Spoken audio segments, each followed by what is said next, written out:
He's out in the Virginia area.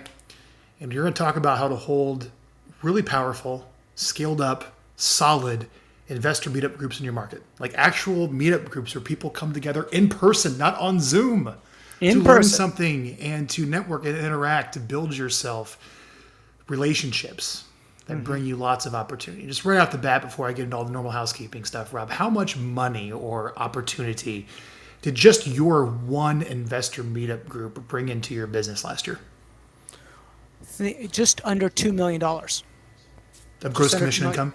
Yeah, commission income, investment income. If I count up also the agents that came from the group itself and their production. You're recruiting.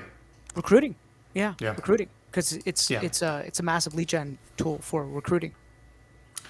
So if you're looking to get an event strategy going on in your business, which is the back, and people want them, this is what I want you to watch.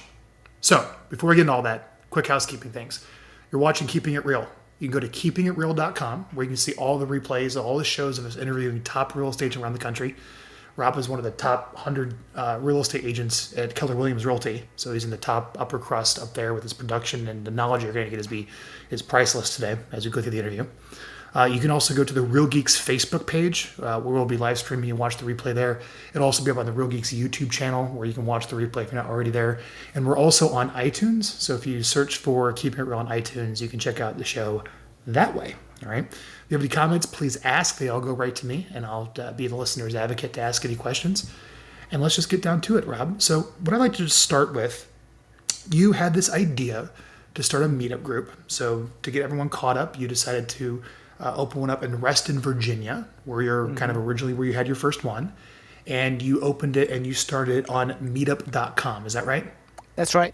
Yep. Got it. Now, if somebody wanted to go Google that right now, open up a new browser tab and go see it, they would go to meetup.com and they would go search for what? Grid Reston. Or they just go to Google and just type in grid, Grid, Reston, and my location will come up. Or they can go to gridinvestor.com, and from there, all the different chapters come up because we have, I think, like 25 or 26 different chapters today. Yeah, so Rob's taken what he's done in his one market and has expanded it, which is pretty cool. But at least it started on Meetup. What's GRID stand for? So it means plug into the network. So think of a power grid, and so investors get the plug into the power grid, and the power's in the network. But it also stands for, grow your relationships, right? Grow your database. It's return on relationships because relationships matter, right? And pouring into investors. So investors are kind of like the lifeblood of our business, and then just which I think is even becoming more and more as more and more investors get in the market. Yeah, for sure. I mean, I'm just reading like it's something like 20-30% of transactions in some of these markets are investors. Well, I think that people realize this. People have known for a long time. It's a great asset class, right? And obviously the market's great, and real estate has been great for people for a long time. But just over history, it's always been a great asset class to be part of. But you are seeing a lot of investors jumping into the market, which, by the way, typically, that's a sign, right, Frank? That's a sign. That's a little bit of a sign for us that have been in the business some time. That's right. Yeah. 100%. That's okay. You know where you're kind of at in the cycle. In the cycle, yeah.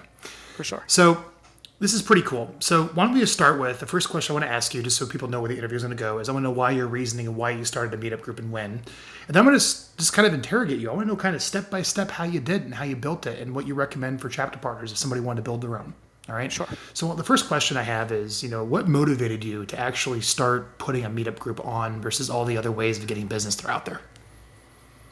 I started thinking about the way to kind of go from a one-to-one communication to a one-to-many, right? So as you are starting to build a business, you know that you have to build a database, and you do that by having a cup of coffee with somebody or prospecting somebody or talking to a lead.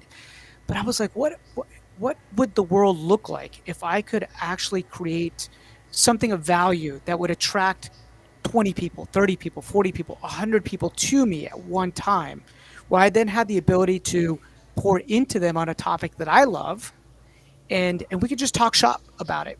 And so that's where the idea came from. I wanted to build my database, and I wanted to lead with value.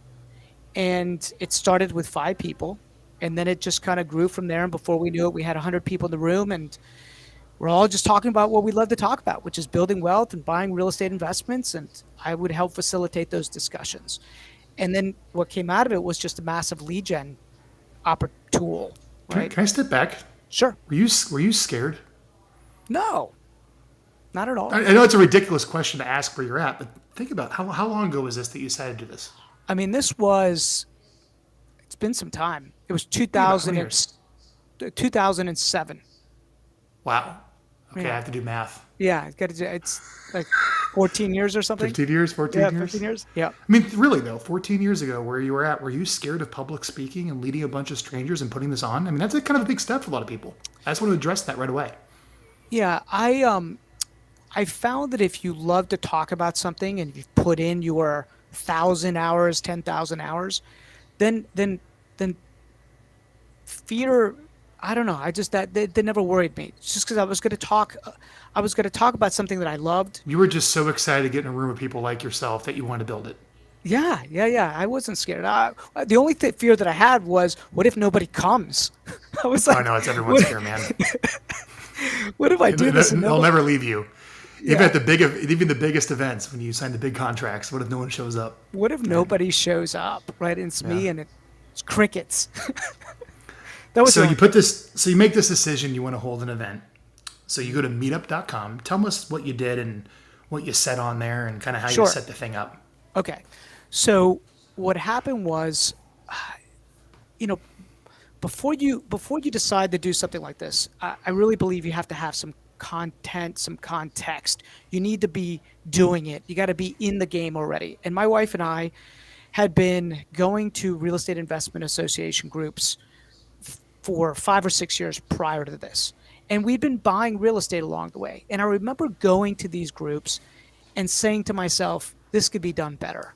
There's no cohesion in this conversation. They're giving you just enough information to be dangerous, but not all the information. Because the way the model works was, hey, I'm going to give you just enough information, Frank, and to make you dangerous. But if you want to learn more, you can buy my course in the back for like 5,000 There's bucks, this right? huge back end of upsells.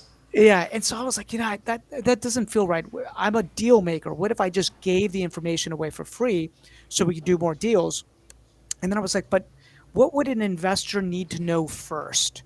And I sat down, and by this time, my wife and I had been buying maybe 20 to 25 houses a year for several years in a row. And we were just So you got a lot fixing. of credibility and confidence.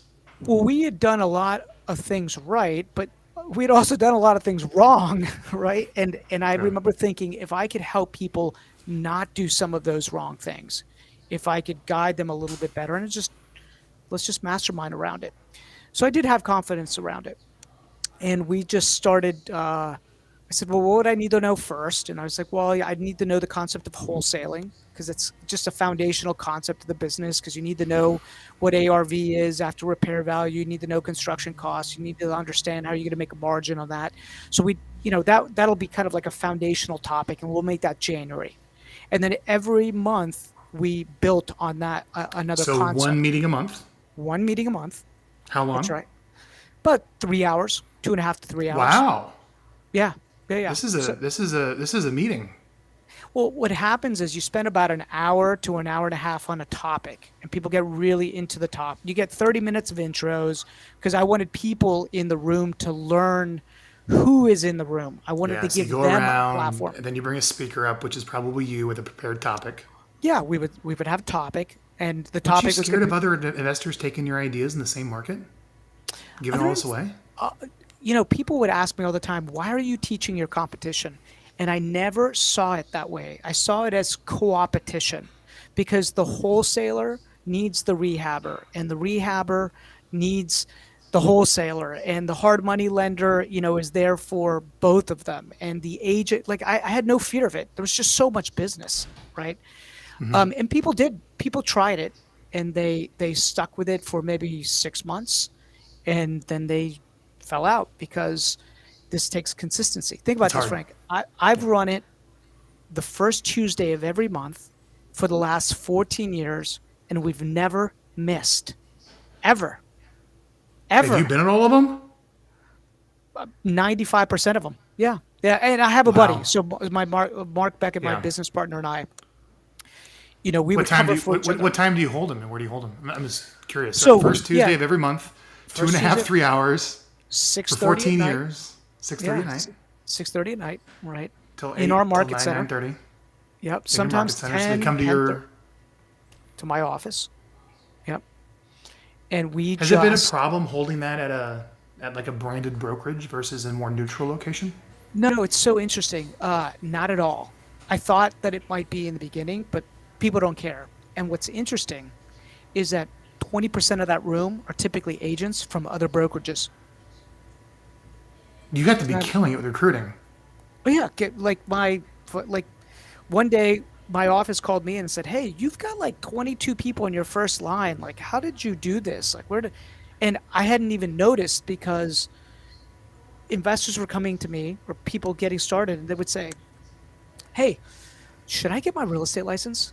And I was like, "You should absolutely get your real estate license." And they're like, "Well, I heard Yeah. it's a conflict." And I was like, "Well, there's no conflict unless you're doing something illegal, right? And you have to And you should, disclose. That's all fine. right, and you got to disclose, and it's not a big deal. People don't care. It was never a problem for me." And they're like, "Okay, great." And I got to think a lot of the market centers or brokerages don't teach classes on investing, at least not consistently with a passionate person. That's just not their game. It's more listings. So to have that message, It's a anyways, no, different no, it's a it's different interesting. message. Yeah, Yeah. yeah. Okay. So you're doing this for 2.5 hours, 3 hours. Let me Everyone comes in. Yeah. Go yeah, ahead. I'll give you the format. So it's 30 minutes of intro, about an hour on the topic, and then after the topic, the most important part is people in the room networking with each other. So what will happen is in the beginning, everybody noticed like who was the hard money lender or who was the wholesaler or who was the rehabber, and I made sure that they noticed and I edified them. And I made sure that you said, "Hey, Frank in the back is a private lender. If you're looking for money, you might want to talk to him." Right. And so once the topic was over, people would go talk to the people in the room that they had an interest in talking to. And I made sure that I was a power connector, that I was helping them build their database. That's why it got really sticky, right? Because it wasn't, Well, well, you're a good leader. yeah, we were facilitating Yeah. those relationships. And what I learned was that I pulled people into the conversation. So it was never a monologue, Frank. It was always like, "Hey, Frank, I heard that you just did this condo conversion in DC. Tell us a little bit about that. How did you do it? How did you find it?" Right? So I made sure that I made my members part of the experience in the discussion, which of course everybody wants a platform. So I gave them a Yeah. platform to be able to show what they were doing. And we celebrated successes in that process. I mean, these are mastermind groups, man. Like I 100%. haven't had the word hasn't mastermind come up, but that's what this is. You're treating it as such. 100%. It's not your typical let's just network and here's a brownie and a drink and figure it out. There's Definitely not. intros, there's a presentation, and then it's a mastermind. It's a mastermind. And I learned just as much from the people in that room than and they learned from me, right? Because there's people in that room that are doing some Yeah. amazing things, right? So you set this thing up on Meetup.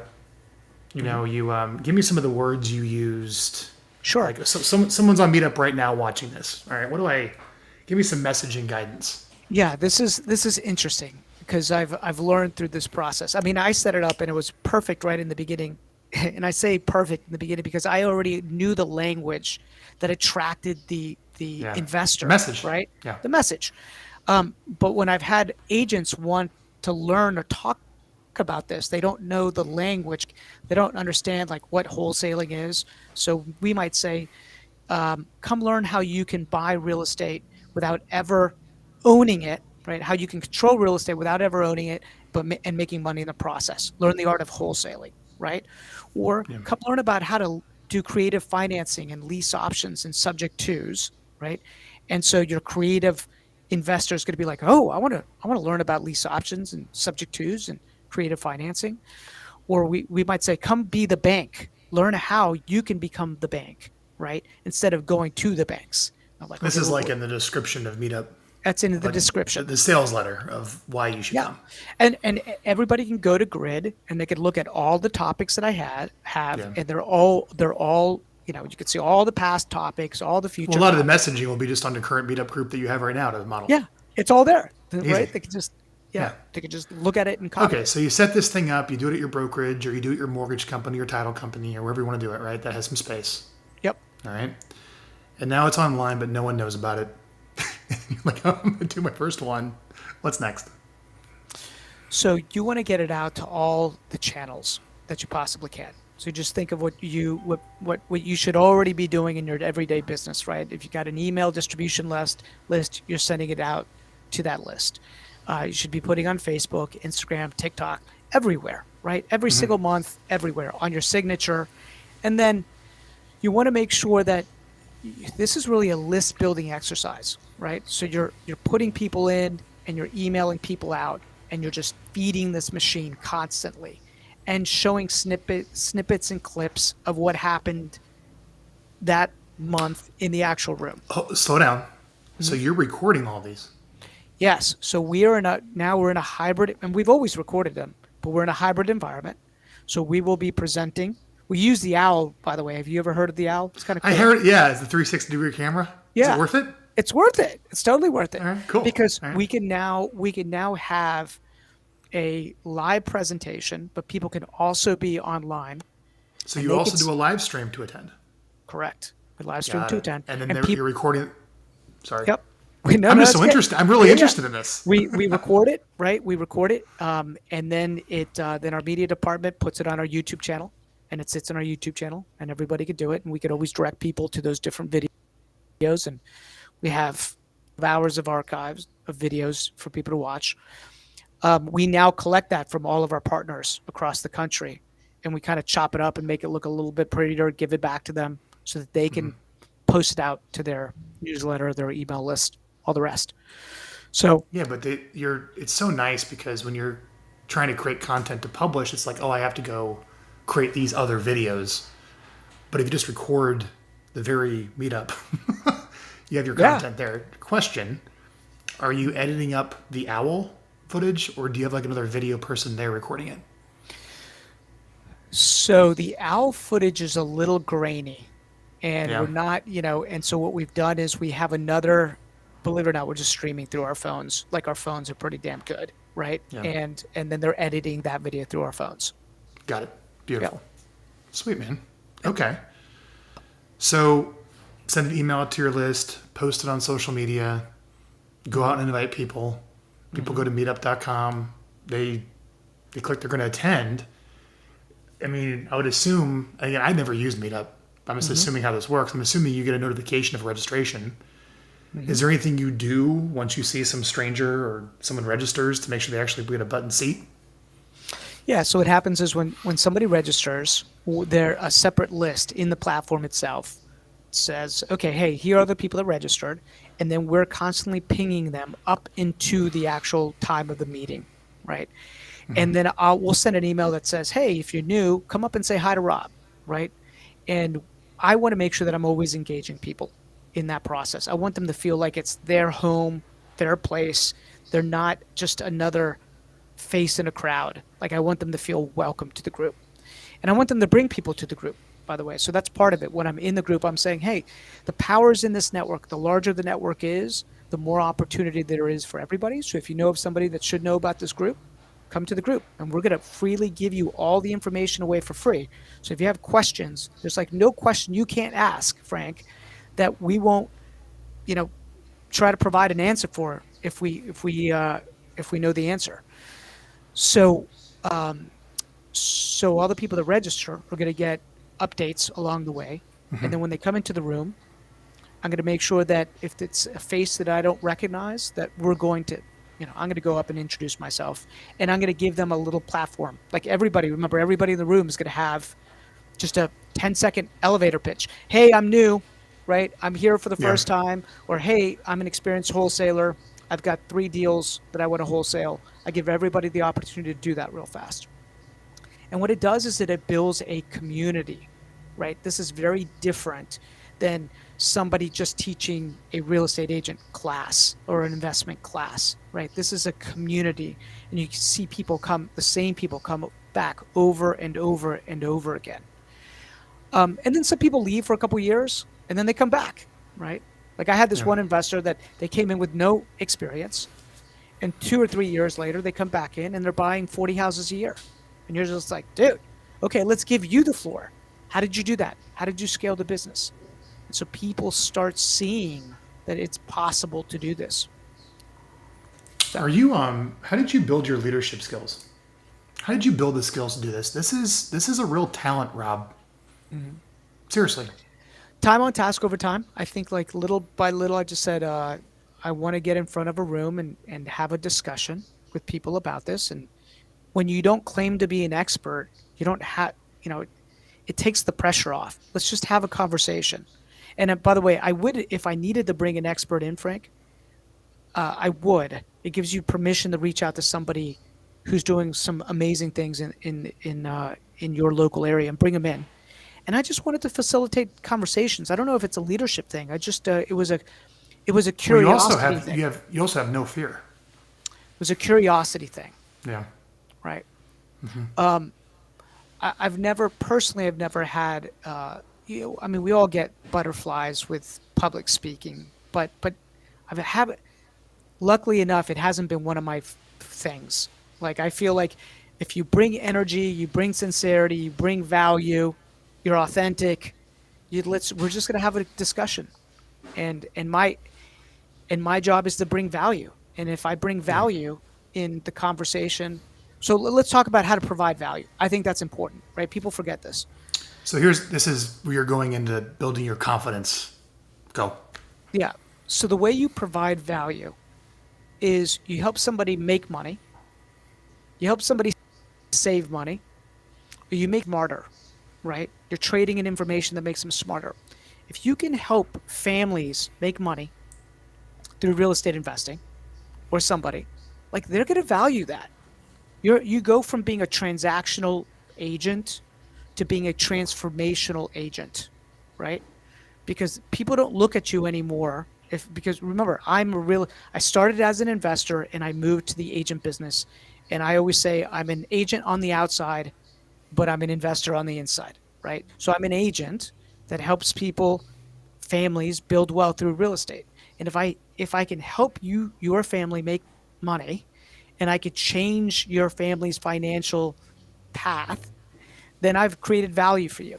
And in that process, if I could also give you tools and tactics to help you save money in taxes or bring people in that can help you save money in taxes or save money with different tools or programs. Or by the way, you don't need to go buy the $60,000 program. I'll give it all away for free here in this room, right?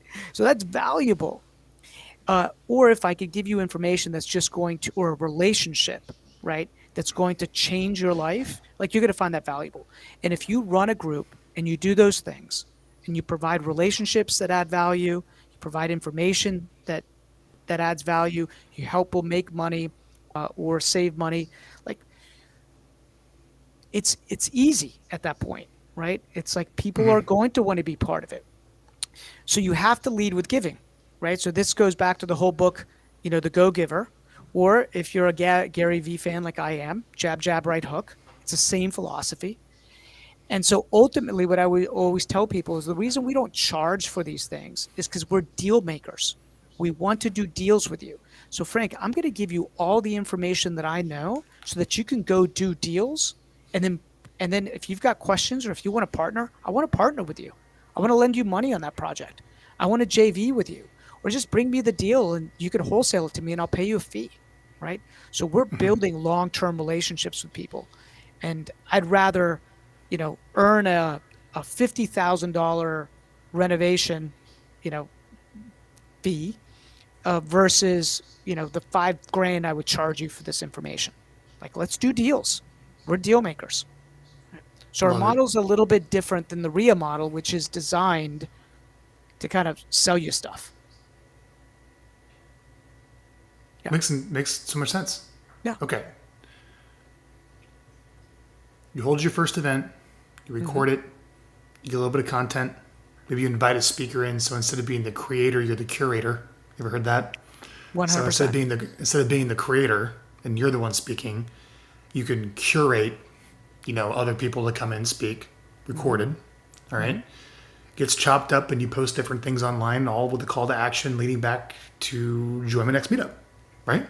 That's right. So you kind of get the word out to your existing list and your existing connections on social media, and you ask the people that attended, hopefully if they can share it too, right? But I'm curious, like if you could make a list of like all the different professions that could be in here. Oh, Let's think about like list building. Let's think in terms of, if I could, you have your Mets in Keller Williams, they teach about your Mets, right? Your existing database to promote it, to get people to come, or your existing social followers, or maybe even getting referrals by getting people that come to bring a friend or post online. But also you have your habit Mets. What would be the segments of building the best habit Met list? So your meetup group, like you could proactively reach out to them cold, where this meetup group, like all the players in town eventually showed up to. What would be those segments? What would be those job titles or types of people or whatever you go after? Yeah, I think you go after investors that have done multiple transactions. So let's just say 3+ transactions in the last year. So you're hitting a very targeted list that's already doing things, right? You can get that list by probably calling the title company. Calling the title company. There's different software tools out there that there's Privy, right? Privy is one of them. I don't know Privy? if you've heard. Never heard of Privy, it. Privy, right? Privy is actually really good. It's almost like an MLS for people that are not licensed, but it gives you who's done deals in certain areas. It's a great tool, by the way. What else? Cool. PropStream is another one, right? That can give you some of that data. Property radar. Okay. You I ever heard don't of know them? that one. It's the PropStream competitor. Okay. Yeah. And so there are tools out there that you can extract this data and then add them to the list. Your local banker, money is important in this business. So you go to all the small regional banks, you can pull that data. You could find them either on LinkedIn. I don't know if you could find them on PropStream. I've never checked. Yeah, you can probably get a list of there's probably a government website that will tell you all the small community banks, and then you want to call them and figure out who the senior commercial loan officer is. Sure. Construction companies, right? Construction companies benefit tremendously. If they're licensed in your state, do you have to be a licensed contractor in Virginia? Yeah, absolutely. In Texas, you don't. Really? Yeah. That's crazy. Yeah, because normally you can go online and go to the Department of Labor's website and pull the list that way of all the licensed contractors, but in some states they don't even have it. Yeah, here you could go to Depor and you could pull it all up and get a list of all the contractors, right? Google is also your friend for anybody that's actually doing Manual anything. list building. All the manual list bits, but you can get a virtual assistant to help you manual list build that, right? Easy to find who the hard money lenders are in the area. So you could find all the hard money or private lenders in the area by manually list building as well. That would, you just get a virtual assistant, type in hard money. You ever use ListSource? I have To not. figure out who. So ListSource is a core logic product. It's like the bee's knees. Because core logic is the Sure. the big daddy of all of the MLS data. Their consumer product is called ListSource. And you can go on there and figure out who has first position, second position liens. On all cash deals or something like that. That'd be a great way. Never done it, but that's what I hear. So the people that I find that benefit the most in this are your hard money and private lenders, right? Bankers, like commercial bankers, your agents, real estate agents that work with investors or just like do deals, and rehabbers, right? Because there's a lot of wholesalers that come into this room, and rehabbers want more deals, right? And so, and then I'm thinking other industries, you think of all the periphery ones, like anybody that touches it, junk calling, home inspection, like traditional lender, like all of them benefit. Like everybody, every business should be in there, right? Yeah. That touches a house. They should all be there, for sure. I'm gonna throw another list in there, man. Okay. Accredited investors. Oh yeah. Yeah. I would go pull, and you can actually go purchase this, a list of accredited investors that have a propensity on the model to actually invest in real estate, have a certain net worth. I invite them too. might want to get out of the stock market. Maybe crypto isn't your thing. Maybe you want to buy real estate. I mean, Right? I think that's why we're seeing. Do you know how to get so a many list investors of? buying them. Yeah, no, yeah, pulling out of the market and but yeah, I do that. Have you ever thought of getting? Do you know how to get a list of limited partners in complex deals? How would you do You, that? I'd go to title companies, but I'm not sure the title company would actually give me that data. Now that I think Yeah, about it, um, because that yeah, would be the they're. holy grail Mm-hmm, of probably mm-hmm, investors. If here's people mm-hmm, in limit, here's the limited partners mm-hmm, in projects in town. mm-hmm. And inviting them. I would love that if you can get that. What's interesting, Frank? I have one of. Well, you probably know. Do you know Carrie Scholl? I've Carrie Scholl heard the of Dan name. Leslie. Yeah, Yeah, they run a large team in Arlington. I think they almost did $1 billion last year, right? So it's they're successful. They run my Greater Arlington location, and one of the things that they've done is that they have raised capital through our group by having webinars specifically for projects that they've purchased. So they're creating yeah, their own inventory, right? And they'll run our traditional playbook, and then what they'll do is they'll have a essentially, almost like a capital raise on one of their projects, and they'll say, "Come into our webinar. We'll talk to you about this project, and we pay a 15%, pref on it." yep. And That's good. they, it's really good. That's good. They Yeah, don't do like the 8%, that's then the short for a waterfalls. preferred return, so you get paid Yeah, before anyone else. Yeah, yeah, 15%, and they yeah. just make it really simple. They just say it's 15%, right? Interesting. What else am I missing, man? So let's see if we can put this together. Yeah. One meeting a month, Mm-hmm. a little longer than expected. 2 or 3 hours for the reasons you shared. Done consistently. Put it on meetup.com. All right, and you can go check out any of the meetups that you have for grid of what kind of you say on there and how it looks. Yep. Email it to your database to invite people. Post it on social media. Use your own list. But then you can also start building lists of the people that maybe you'd love to have there as your target someday, and start some type of outreach campaign or invite campaign with mail or whatnot to work your habit meds as well. All right. Record them. All right. And then chop it up into content that you promote further. So it's always kind of going out. But also maybe do it at, you don't have to pay for space, because I'm sure any brokerage would love to have you hold these there, not even your own if they Sure. didn't, because you're going to bring a lot of agents. Yeah, or Right. mortgage company or title company. Yeah. Yeah, Yeah. yeah. Don't Or have at to the pay for the mortgage or space. title company for the space. Sounds great, and just a long-term way to stay in touch. What's missing from the whole package of I doing a think great meetup group? I think it's the follow up afterwards. Okay. It's an important piece, right? So let's say, Frank, you come into the group, and in your introduction, you said, "Hey, I'm an engineer. We've got a lot of engineers in this area. I'm an engineer. I own one rental property. I'm looking to buy more properties because I want to stop working for the man in engineering." And it's the follow up after the meeting. So what would happen is the next day, I'll call you up and I'll say, "Hey, Frank, thanks for coming to the meeting. Great to see you. Right? Great to see you. I'd love to get a cup of coffee, learn a little bit more about what you guys want to do, what you and your family want to do." And then we'd go grab a cup of coffee, become their friend, right? Learn about what they want to do. And then depending on the business that you're in, right? If you're an agent, obviously you can monetize that several ways. Like, you can them sell their traditional property. You can help them buy their next property. You can help them buy another investment property. Maybe they need to borrow money on a project that they've got going on. So you have to think about how you're going to monetize it. I'll tell you what not to do. This is actually really important. When I first started my group, I was an agent and obviously an active investor. And I people I found this out one day.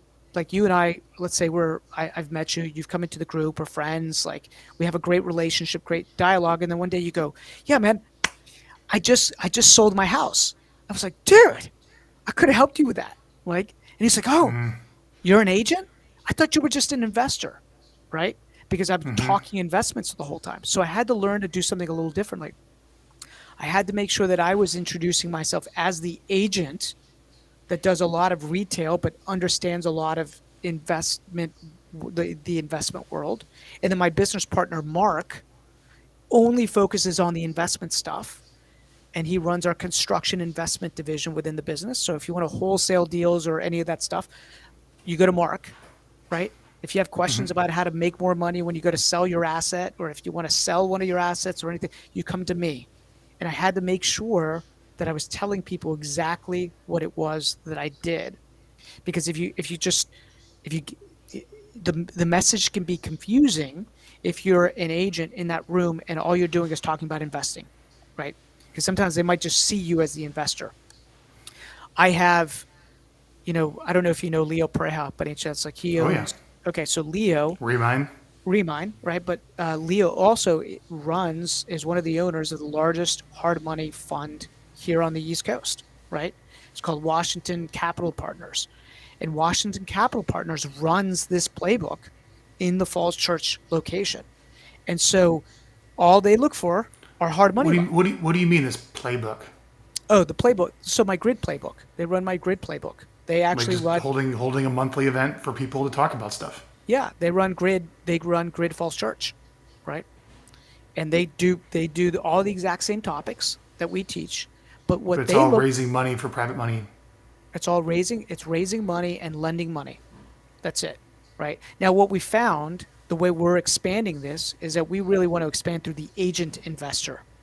Like to us, there's a lot more power because that agent investor can actually go in a lot of different directions with that, right? And plus that's me, and that's who I obviously want to be Rabbi, the superhero to that person. I have to jump in here. I've worked with a lot of top people, and there's a principle I want everyone to hear on this keeping it real. And you said this at the very beginning, is you had to figure out how to go one to many. You had to figure out how to go one to many, where one to one didn't do it anymore. And a proven system time and time again for professional services is bring them to an event, whether it's a mastermind or a workshop or a seminar, where you hold 1 month, pretty standard, right? And all of your marketing, you're trying to pack them in to do your thing, and then you bring them to the one-on-one meetings. So instead of going one-to-one to one-to-one one-on-one meetings, you bring them to the event first, and you lead with the event because it's so much more easy to market an event. And then it's to the one-on-one meetings, That's right. right? That's right. That's Yeah. what we do. And I think if you took that away, I mean, even further, there's agents out there that do seller workshops where it's if you're thinking of selling your home, come to my event, I'll teach you. Same Or thing. Leo's doing private money, and you're doing investing. But I just think the concept of hosting a purposeful monthly repeated event for your intended audience is one of the keys from today. What else am I missing? What other good insights? Yeah, and being consistent. I think the other thing is you have to be part of the tribe already. And what I mean by that is if you look at, let's just say, if you look at a market center, in that market center, there might be a lot of people that want to learn how to invest, have an inkling for investing, but they're not in the investment tribe already. They haven't gone to a RIA. They don't even know what a RIA is. They don't know what a real estate investment association is, right? I've never heard of that. Right? Aria? Yeah, they're big. Like, and so I It could sounds tell- like one of those bots that follow up with your leads. Hey, Ria's working my lead. Yeah, man, they're everywhere, right? Yeah. And so I find that they're not in that community already, and so that you have to have a sincere interest in that community, because the group is going to know the difference, right? They're gonna know the difference by somebody that's actually in love with Yeah. real estate and real estate investing and want to do that. And so you got to learn the lingo, right? Like lease options, subject twos, wholesaling, fixing and flipping. Airbnbs are huge right now, syndicating deals, self-directed IRAs, right? How people want to really learn, like people that are interested in that are attracted by all that language. And so you have to create the marketing that attracts that person already, right? So, We were going into multifamily, and one of the first things that I did is I called like as many commercial brokers as I could. And the first couple of calls, like they just totally blew me off because I was using like ARV, gross rent multiplier, 1% rule, like I was giving away that I had no idea what I was talking about because I was using single family language. Yeah, yeah, You know what I mean? yeah, yeah. And then I started studying the language of commercial and realized it's totally different, It's right? different. It is, and that is important for your credibility is knowing that and being in it and being able to speak to it A correctly. great a great book on that with commercial. But if you want to make the kind of the transition from like let's say residential to commercial, it's Confessions of a Real Estate. I think it's Confessions of a Real Estate Entrepreneur, right? And it's a great book. The guy's an attorney. And then Everything You Want to Know About Cash Flow is another great one when it comes to multifamily and larger properties, right? It's a really, really Cool. good book, right? Yeah. So I think that's the biggest thing. Like people could smell if it's not authentic, and you have to be consistent. It's just like all good marketing, Frank. Consistency is the key. And Well, every day I mean, you had to plan your vacations around that. You had to plan kids stuff around that in the evenings. yeah, Like you planned your whole life around the first Tuesday of every month. well, it's just one day, first Tuesday of every month. Still, dude, come on. You've planned your whole life for 14 years around one date. There's a lot to be said about Yeah. that. And if I'm well, I'll give you an example. Like I took off the month of August last year, right? And it's why it's important to have a buddy. I was like, okay, I'm gonna miss the meeting.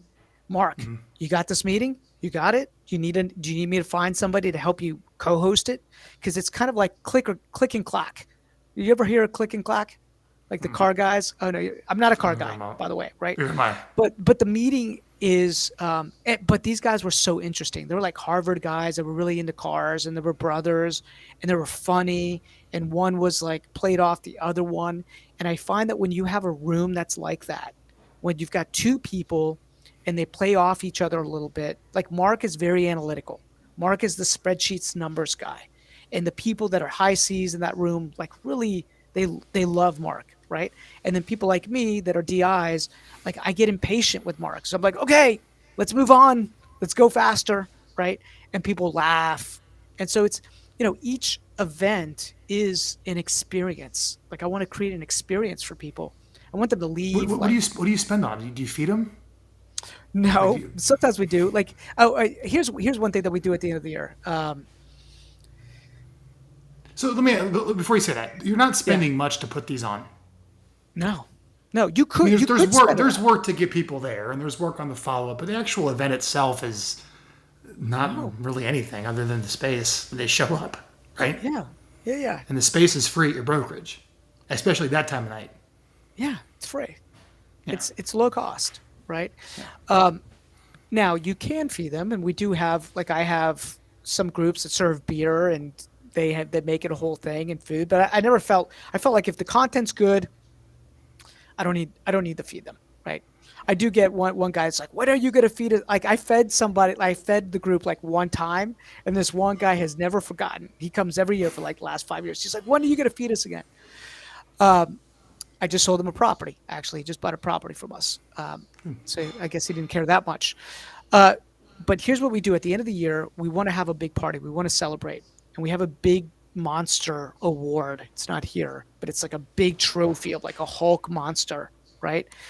And we solicit the best deals or the biggest deals or the most creative deals from all the members throughout the year, and we get all these submissions that come in like, hey, I did this deal and this is what it was my first deal. So sometimes it's people's first deals, sometimes it's people's biggest deals, but we read through all the deals that people from the group have done, and then we have a big party at the end of the year, and this is where we spend money, right? We'll spend a lot of money.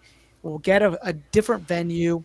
We'll make it a big production, and we'll have like the Deal Monster of the Year award, right? And it's a big networking tool. We bring lots of investors in. There's food and there's drink, and it's great. It's a ton of fun, So you do right? like an annual gala for all Yeah, your people. yeah. Look An at annual you. gala. Yeah, it's a ton You of know, fun. Rob, you're a unique character. You're able to show that you're able to build a very significant business on relationships. Yeah, I wouldn't say knowing your business, it's this hardcore cold calling prospecting team, even though it's a part of it. yeah, But there is a huge foundation of slowing down and the relationships that you built to be competitive. And you have a very stable business because of it. Yeah, it is a relationship based. When I think about it, somebody the other day said, your superpower is long term relationships. It is. Mm-hmm. Yep. Yeah. I was like, You're not chasing strangers every day for business. No. Cool. Rob, is there anything else you want to wrap up to deliver on the promise for our audience how to start a real estate investor meetup group with Rob Chevez? I think that's it, Frank. I think you did a good job of asking me questions to kind of pull that information out. So Cool. thanks. Yep. I think to sum it up, it really rises and falls on the leader. And I want to ask how Rob had no fear. So you reflect on that. So anyways, go ahead. You last thing, I do say that room grows to the extent that the leader does in that room. Because I've had people who have run a chapter and they're like, well, I only have like 5 people come or 10 people come, right? And I realized that maybe I had the wrong avatar, the wrong person at the time because they weren't part of the church. Like, we've learned through the years who's a good fit for this. And that room will grow to the extent of the leader that's there, the value that they bring, the connections that they make, the deals that they help bring together. So I think that's a very true statement, right? And if anybody wants to jump on, like, we host the webinars, they could see what they look like, right? Oh yeah, so anyone can come to one of your meetup groups from around the country. Yeah. By just going to meetup group in Reston. And how many? So just so you know, what's your website? Gridnetwork.com. What is it? Gridinvestor.com. Sorry, gridinvestor.com, and you can actually go get yourself and work with Rob and help coach you and train you on doing a meetup group and provide some of the back end promotion of the content, the recordings, and the list building of helping you get something going on. Yep. But you really got to be able to be stepping up as a realtor. So go check it out there. But what's probably really cool is go over to meetup.com and see all the different grid meetups and see who's running what and maybe hopping on a few and seeing how they run them. It's all available to you, which is pretty cool. All right. Yep. So let's see if you have any questions. No questions are in. Ray says he has a Christmas gala in Hawaii and says thank you. All right. Very cool. Yeah. I'd like to go to Hawaii. It's very nice. I got married there. I got married in Maui. It's amazing. Okay. So keepingitreal.com. You can watch all the past replays. Thanks for watching, everybody. This will be up on YouTube as well. Appreciate watching different Keeping It Reals. Go check out Real Geeks. If you're looking for a CRM, go check out Rob's Grid Investor. If you're looking at opening up a chapter, he can help you out. And of course, go check out Viral Marketing. Rob's a customer. If you need some videos to help you stay in touch with your database of all the connections you make, that's what we do. So I appreciate you watching. Rob, thank you so much for your time. We'll let you all go. Thanks, everybody.